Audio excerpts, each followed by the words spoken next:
Coming up on the Sharp Reality, the fix is in as the NFL Players Association seeks an order to block the Ezekiel Elliott suspension. TSR Live starts right now.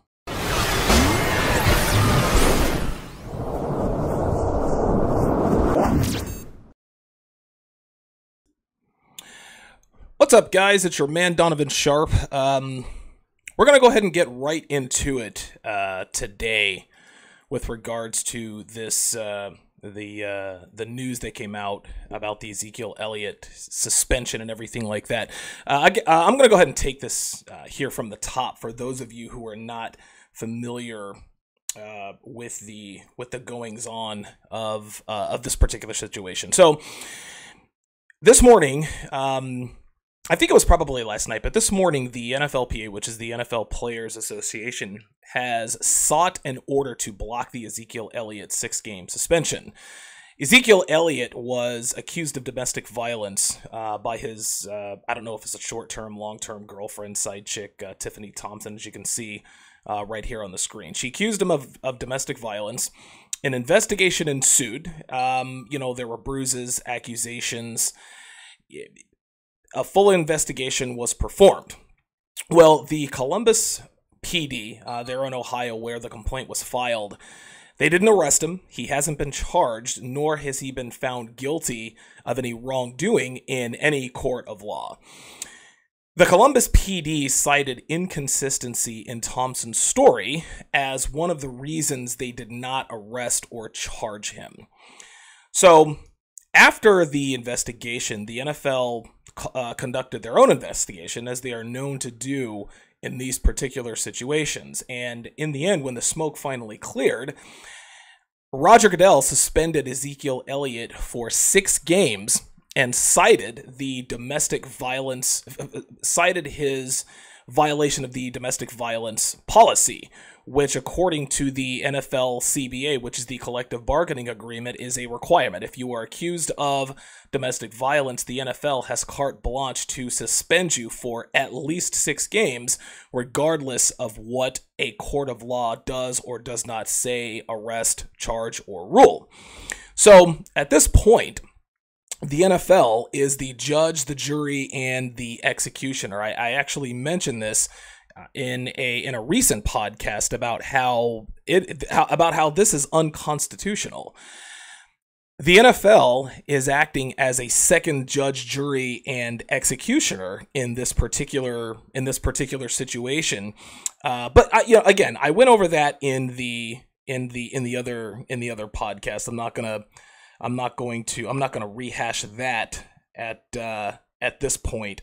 But the point is that it appears that Zeke Elliott is being railroaded here, and I'm getting ready to go in. Silent Thriller, shout out to you. Yeah, looks like I forgot to change the title. Let me go ahead and change that to Zeke Elliott suspension right here on the fly. And sometimes I forget to do this.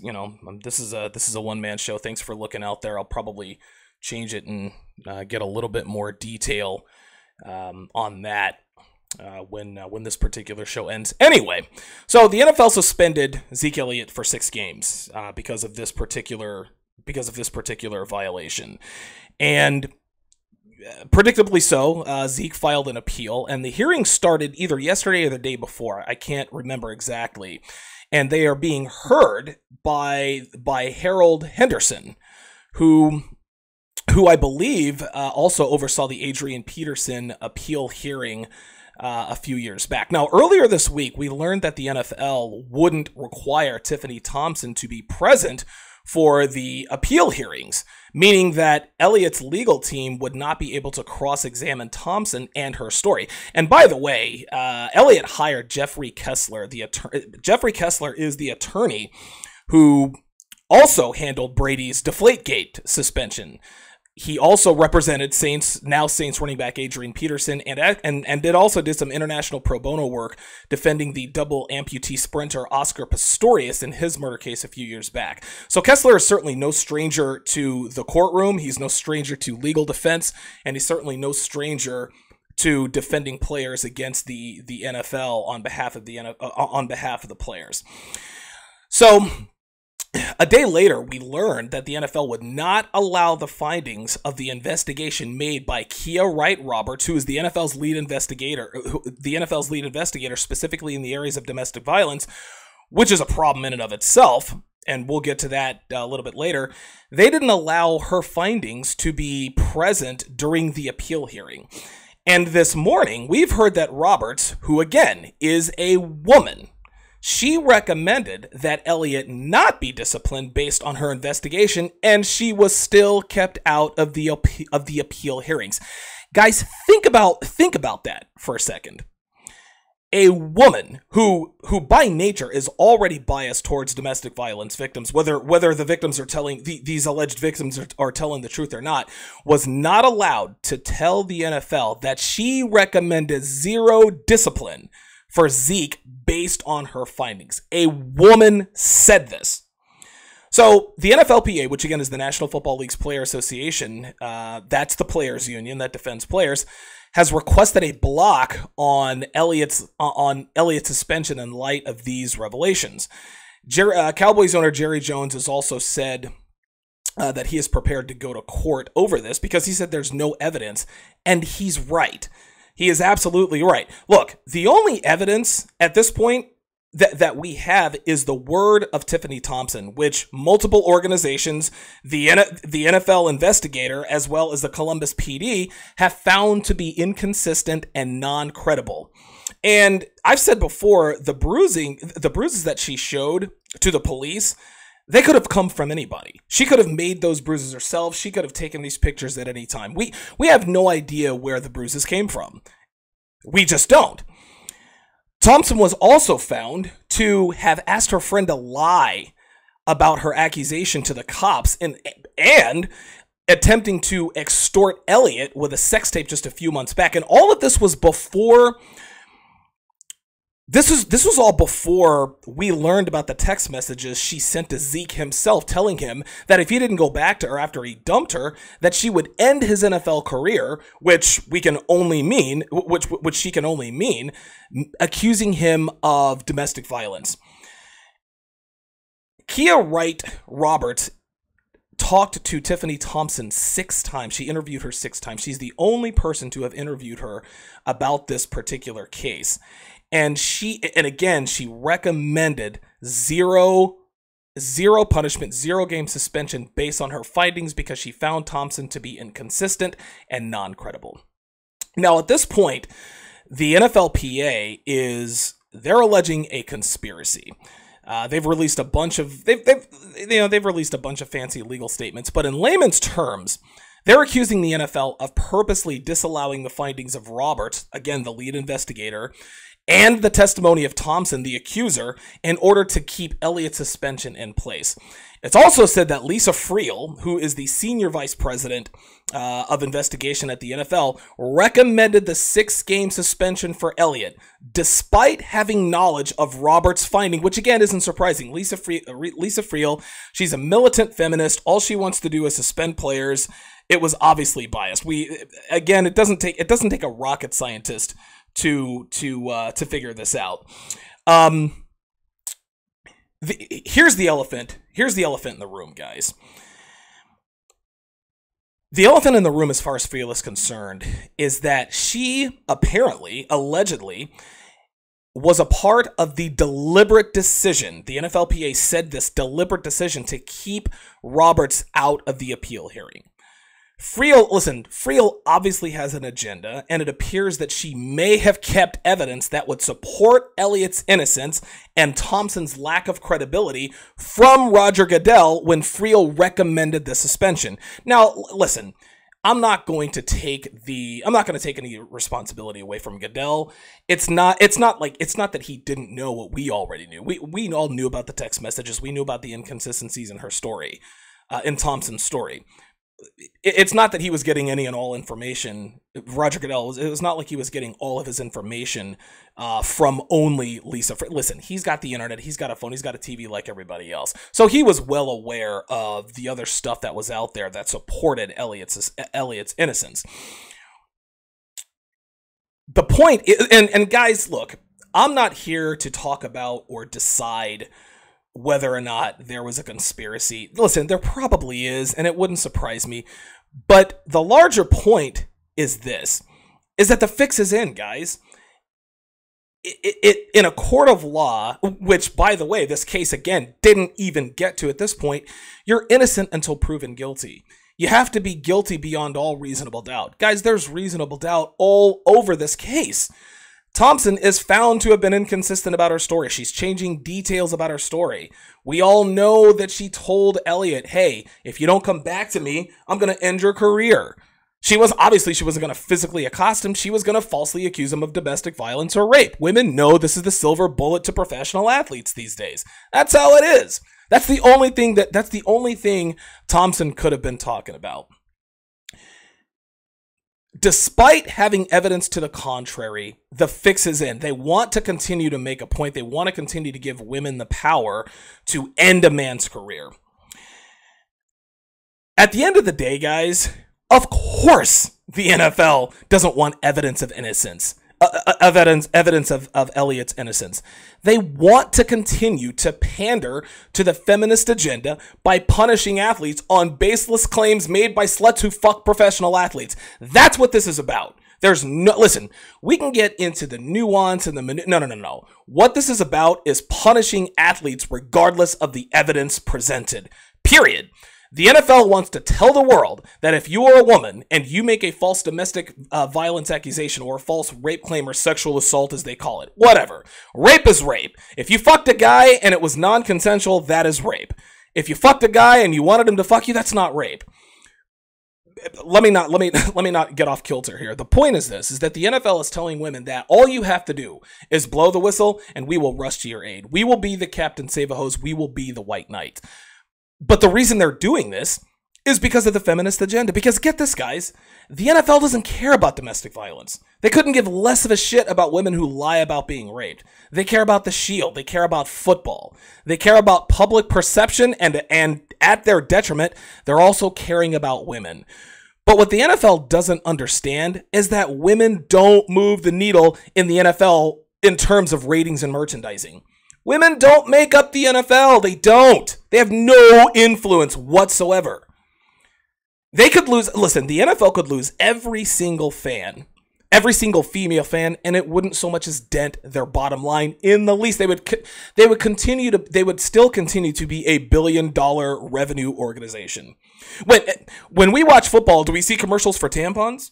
Do we see commercials for plastic surgery and breast implants? Do we see baby food commercials? Do we see ads about strollers or minivans? No. We see commercials about trucks. We see commercials about beer, testosterone boosters, steak, all that male stuff. Advertisers who advertise during NFL games advertise to men. And the networks are making billions. And the NFL is making billions per year.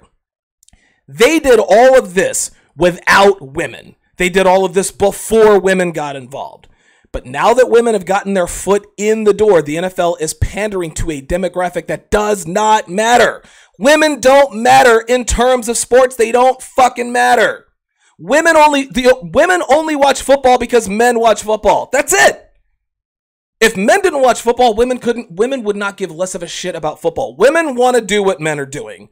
But now the NFL has bought into the myth that women somehow have an impact on the NFL and their ratings, their merchandising, and their network deals with the major networks who carry their games. Women don't fucking matter, and they know they don't fucking matter.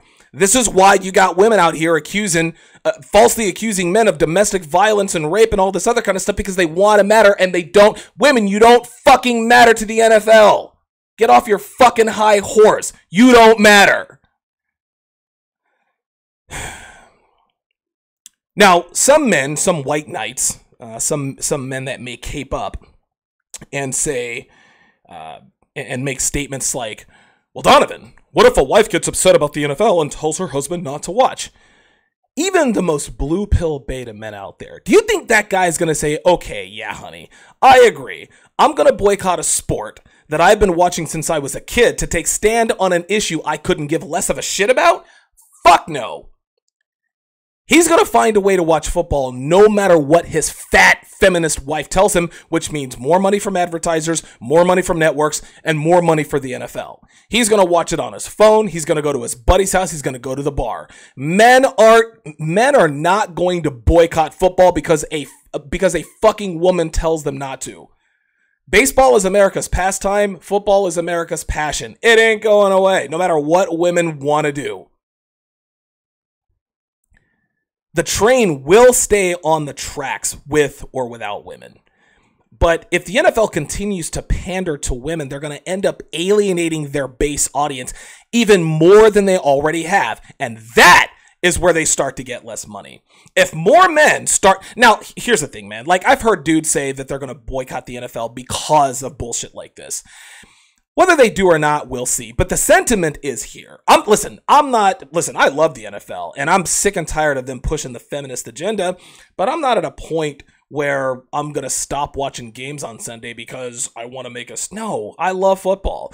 And listen, man, when they kick the ball off, okay, yeah, they'll make reference about domestic violence in the broadcast booth, but dude, 99% of what they talk about outside of Breast Cancer Awareness Month in October and get ready for those pink uniforms, fellas, outside of that, they're talking football, and that's what I tune in for. I don't tune in for the mashed potatoes and the gravy and the stuffing. I don't tune in for the side dishes. I tune in for the main course. I tune in for the steak. I tune in for the turkey.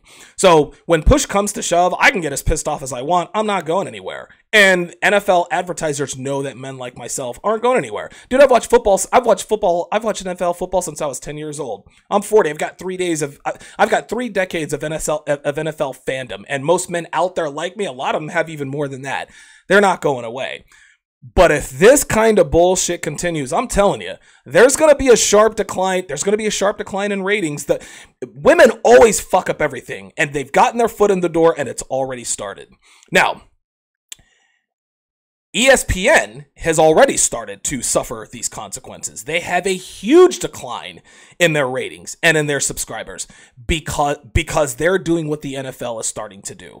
ESPN continues to berate their base audience, which is men, and they do this by pushing the feminist agenda 24/7. Listen, they call men unnecessary. They call us inadequate losers. They do all of this with their programming and their commercials. A quick example is go to ESPN. Listen to ESPN radio for about 2 hours. And Geico has a series of commercials that literally berates men. And they do it subliminally. They make us look like oafs and buffoons who can't walk and chew gum at the same time. Men are going to get sick and fucking tired of that. And it's already showing with ESPN.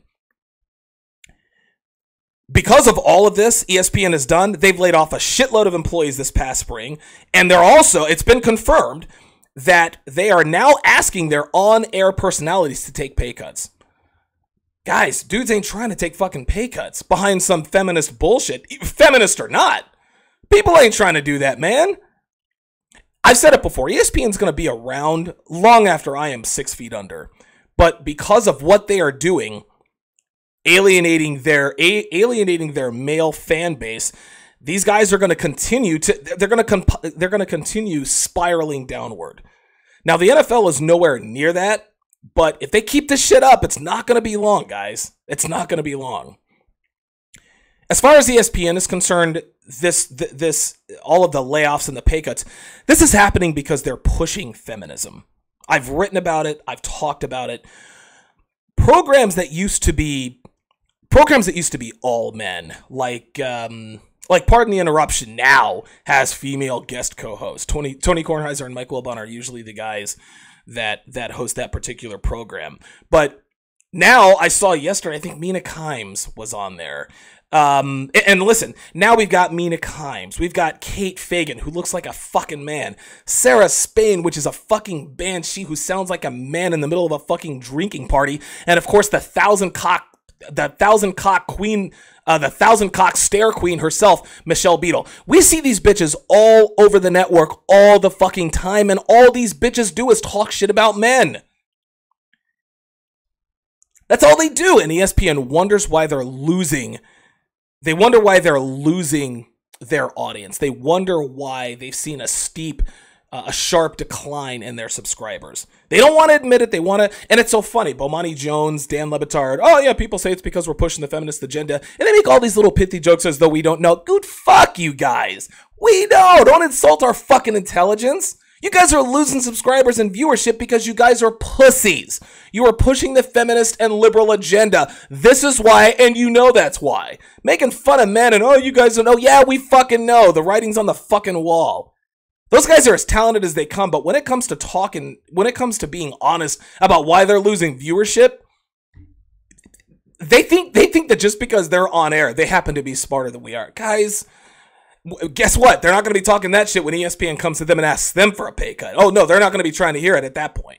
And then they like to make fun of FS1 hiring the ESPN personalities that have either left or been fired or laid off at ESPN. They can keep joking around all they want to, man. They can keep doing that. Listen, ESPN's not going anywhere, but listen, man, it's a sharp decline. People are going to start making less money. If they keep it up, they're gonna have to lay off even more employees. And before you know it, ESPN is going to be a barren wasteland, and FS1 is going to rule the roost.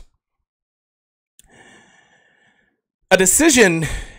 Getting back to the appeal hearing, they're doing more.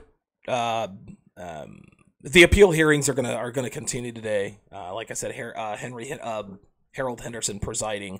And when I say Harold Henderson, we may as well just say Roger Gooddell. He's, Roger Goodell's the judge, jury, and the executioner. Anyway, a decision is expected to come down this weekend. And like I said, the NFLPA has already filed paperwork for the TRO ahead of Henderson's decision. It is said that if he reduces the suspension to even one game, if he reduces it to even one game, they're taking this to court. If they don't reduce the suspension to 0 games or just throw it out completely, they're taking this to court. They're filing the TRO, and now we have another Tom Brady Deflategate situation in which Tom Brady was still allowed to be on the field with this looming large. The NFL, sports fans are saying, oh, the NFL looks bad. They handled this the wrong way. They have, but the reason they are is because they're trying to pander to women and feminists. The NFL is pandering to a demographic that doesn't fucking matter. Women have an inferiority complex, and the way they are exercising those demons is by doing this. Guys, Tiffany Thompson is lying, and everybody knows it. Even her fucking friends know it. Everybody knows she's lying. But because the NFL wants to handle women and their female audience with kid gloves, they're taking us through this entire bullshit legal NFL legal process to show us that they care about domestic violence and rape.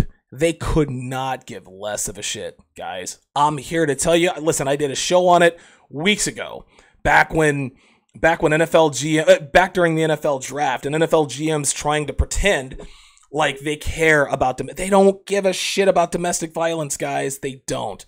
They care about their public perception, and by public perception, I mean women. Because when push comes to shove, men like myself could not give less of a fuck if some slut allegedly gets her ass kicked by an NFL player. Especially when it's not true. I don't give a fuck about Tiffany Thompson. She's a slut. She's a fucking whore. And you want to know what? This is all good for her. She'll probably have a reality show after this. But she's a fucking liar. At this point, listen, I wasn't there, but all evidence points to the fact that Zeke probably never put his hands on her outside of fucking her in the ass. That's probably where she got some of those bruises from, is when he fucking slapped her ass around like she fucking likes it in bed. All these hoes like to do this. The NFL, guys, is about to die on a hill that ESPN has already started dying on. All right, let's go to the questions here. Red Beast says, love the chain, Donovan. How much did you get? The chain that I have was actually given to me a couple of years ago. It was actually a gift. I have no idea where it's from. You can probably just Google handcuff chain. No, I don't know how much it costs. It was a gift. Let's see here. Cool, Coley. What's going on, man? Yes, Tiffany Thompson is full of shit. I think we all know this. Let's see here. Yeah, Steele Levenue. Steele says I'm just about done with the NFL. Man, I get worked up about this stuff, and I think to myself, man, I'm just about done with the NFL. I think I'm done with the NFL coverage. I love the game of football, man. It's an excellent TV product. I'm out here on the West Coast. The Raiders are going to Vegas. Hopefully, I can get down there. I'm an Eagles fan, obviously. But listen, if the Eagles come west and play a game, hopefully I'll be able to go out there and see it. But I'm done with the NFL. I'm done. I'm not done. I don't think I'll ever be done with the NFL. But I've certainly had it with all of this feminist bullshit that they continue to talk about. It's just. It's sickening. Everyone knew from the start this bitch was lying. Everyone knew she was lying, and they continued the process, and now it shows that she's really lying. And Zeke and his legal team, they are so sure this bitch is full of shit, they're willing to take the NFL to... Oh, my God. Ay. Yeah. Carlton says, part of the feminist... Yeah, I agree, Carlton. The Breast Cancer Awareness Month every October, where NFL players basically wear pink. But guess what? September, which today is September 1st, this is Prostate Cancer Awareness Month. Do you see NFL players sporting light blue gear in support of a disease that kills men, the very people who are on the field? No. Women are so fucking valuable and so above reproach. We have dedicated an entire month. We got dudes wearing pink gloves, and fucking D'Angelo Williams has a fucking pink Braden, get the fuck out of here with that, man. Breast Cancer fucking Awareness Month. That's full of shit. Yeah, I played football. I played football in high school. I wasn't very good. I played baseball, and I was an above average baseball player, but when I got to college, I couldn't see anything over 85 miles an hour. It wasn't that I had bad eyesight. I just wasn't that talented. 80 miles an hour and under, man, I was all over it. But as soon as guys started throwing into the mid and upper 90s and the ball actually started to move, I went intramural softball player at that point. And hey, for the record, I fucking dominated in intramural softball. Oh my goodness. Oh yeah, Carrie. Oh God, Carrie Champion. Jesus Christ. Do you know that bitch Carrie Champion? I think she's like close to 50 years old. Yeah, Carrie Champion. Listen, all of ESPN's. There are so many women who do nothing but squawk at ESPN now. Jamel Hill recently got into a Twitter battle, I think, with Des Bryant, about his lack of vocal support of Colin Kaepernick. I don't remember what it was, but it was fucking Jamel Hill. She's yeah. That's all these fucking bitches do, man. That's all these fucking bitches do, and is squawk about what's wrong with men. This is all they do. And then ESPN, they get their on-air personalities to come on and try to do damage control. Oh, we laid off 100 employees, but it's not because we're pushing the feminist agenda. It's not because we're pushing the liberal agenda. It's because of these numbers and those numbers, which we're not going to explain. Oh my God! Listen, man. I've made no secret about the fact that one of the many struggles that I have in my life is my temper problem. My chili gets running hot rather quickly. And one of the two things piss me off the most is when people say and do shit to your face because they have society protecting them and they think that nothing is going to happen because they have the protection of those around them. And that's led to some pretty sticky altercations between me and certain individuals. And number two, someone who insults my intelligence. You're going to piss on my leg and tell me it's raining. That's what ESPN does when they get Bomani Jones and Dan Le Batard, and I listen to these guys every day. I love what these guys bring to the table, but when they insult my intelligence and say, oh no, this isn't, despite what you're hearing, despite the obvious, you guys just don't understand. There's obviously something. No, we know why you guys are laying motherfuckers off. We know why FS1 is going to be a bigger company than ESPN. We know why at this point they are going to wield more influence over the sports landscape. Let's see.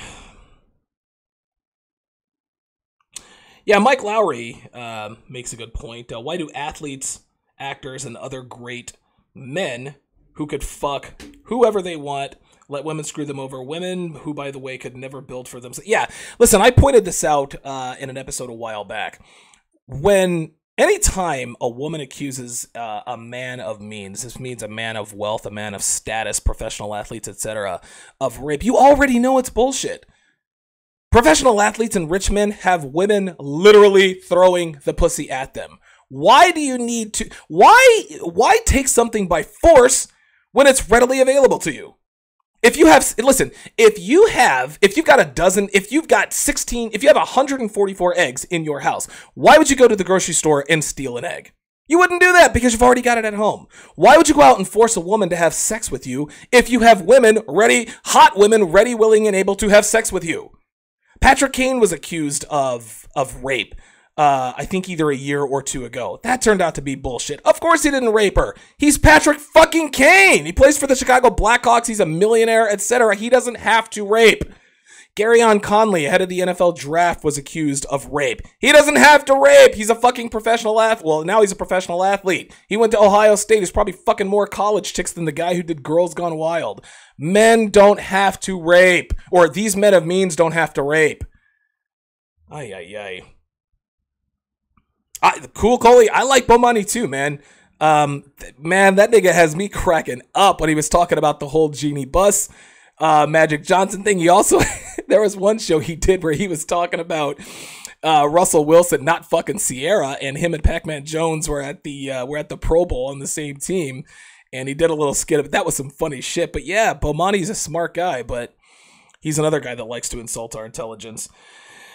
Let's see. Do I think FS1 is better with Skip now? Yeah. I don't know. I like Skip Bayless. I guess you're talking about First Take, which is Undisputed.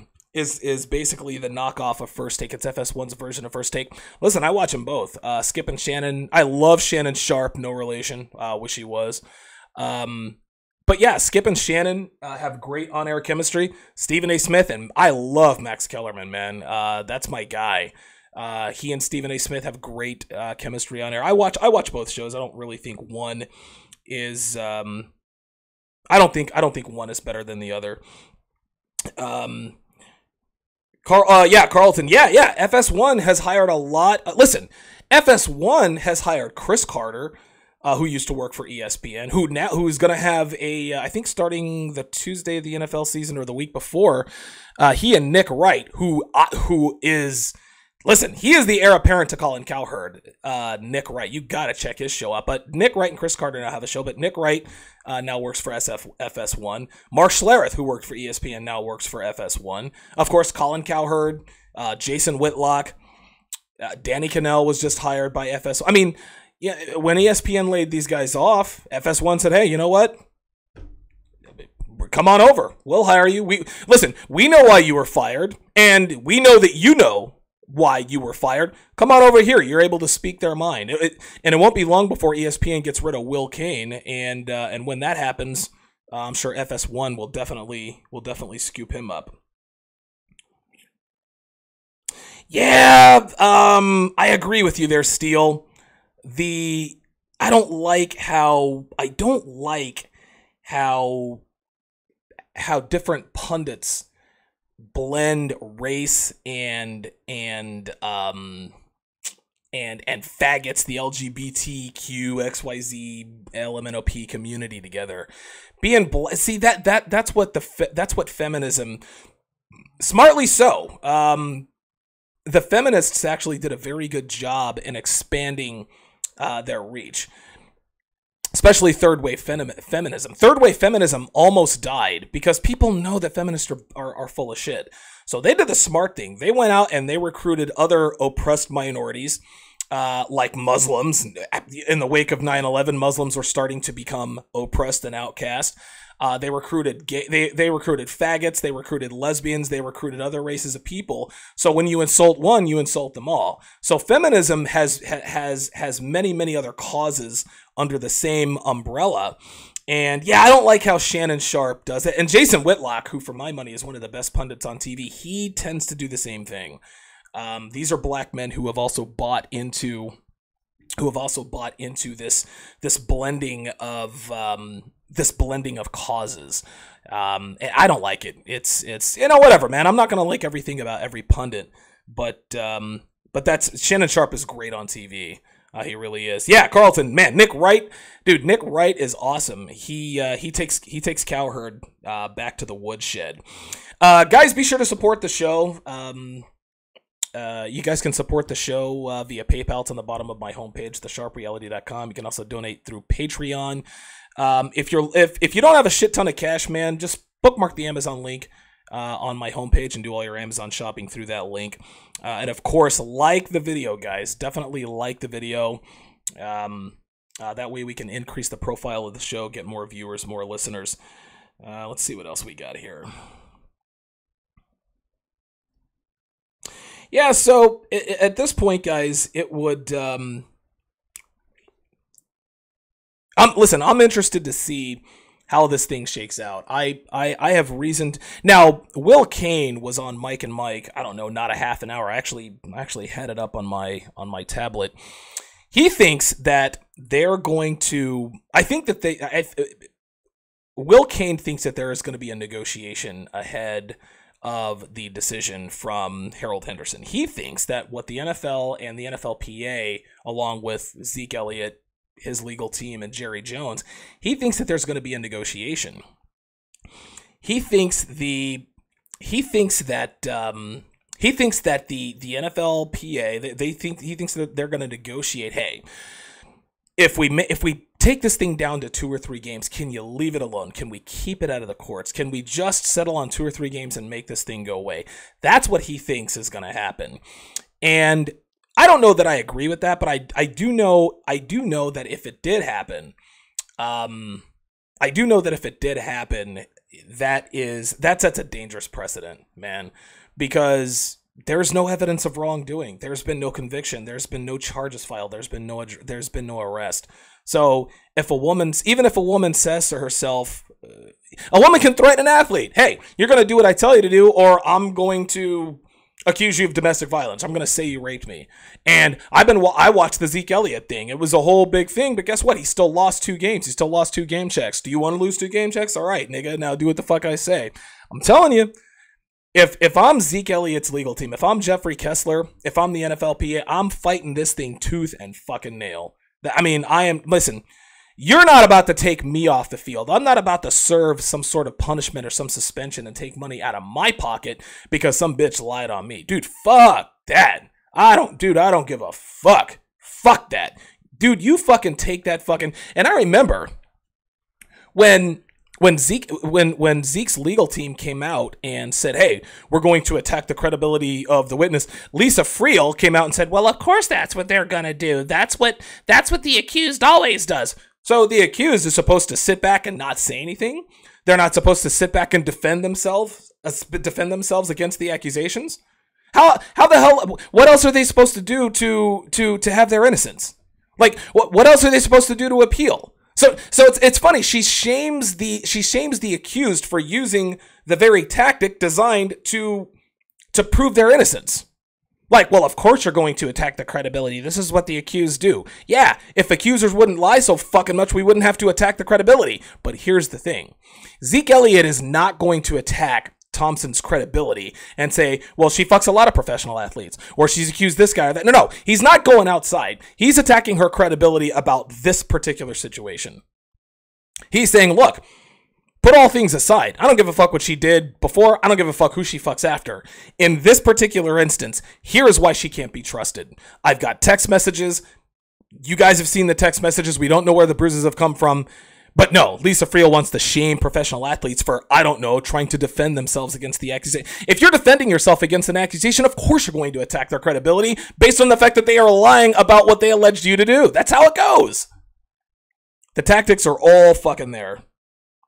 Unbelievable. Kukoli says, why hide face before?